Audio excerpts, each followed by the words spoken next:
বাংলাদেশের সৎ এবং যোগ্য কৃষি সম্প্রসারণ অধিদপ্তরের যতগুলো চাকরিজীবী ভাই এবং বোনেরা আছেন, আপনাদের সবাইকে আসসালামু আলাইকুম। আমি আপনাদের উদ্দেশ্যেই কিছু কথা বলবো এবং যে বিষয়ে কথাটা বলবো সেই বিষয়টা হচ্ছে যে সারের বিষয়, বিশেষ করে টিএসপি। তো আমি একজন কৃষক। আমরা যেটুকু জানি যে সার নাকি সরকারি যে রেট আছে, ডিলারশিপগুলো বা ডিলারশিপের যেই লোকগুলো আছে, যাদের বিসিসি ডিলার আছে, যারা এই ডিলার করে সার সরকারের কাছ থেকেই নিয়ে আসে, তো তারা এই সার নিয়ে আসে নাকি 1250 টাকা টিএসপি এবং সকল ধরনের টিএসপি।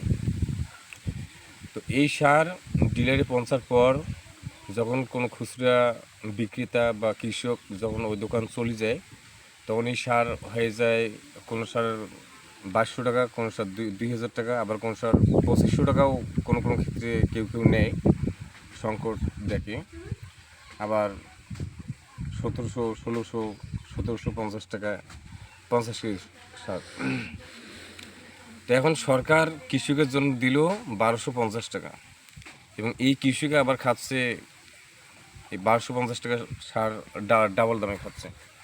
তো এটা যে খাচ্ছে, সরকার কি আসলে চায় যে কৃষক 1250 টাকা দামে খাও? আর যদি এটা সরকার চেয়ে থাকে আর কি, তাহলে 1250 টাকা দামে কৃষক কীভাবে খাবে?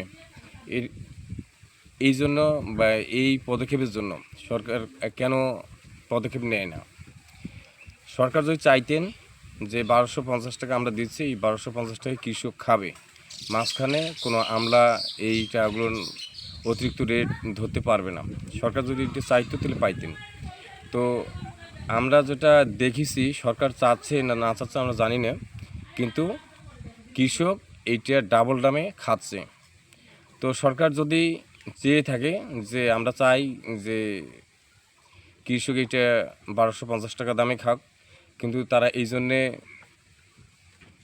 তদন্তও করে, কেয়ারও নেয়, কিন্তু হয়তোবা তাদের যদি নিয়ন্ত্রণের বাইরে হয়ে থাকে, তাহলে আমার একটা মতামত যে এইভাবে হয়তো কাজ করলে তারা এই দামগুলো বেশি নিতে পারবে না।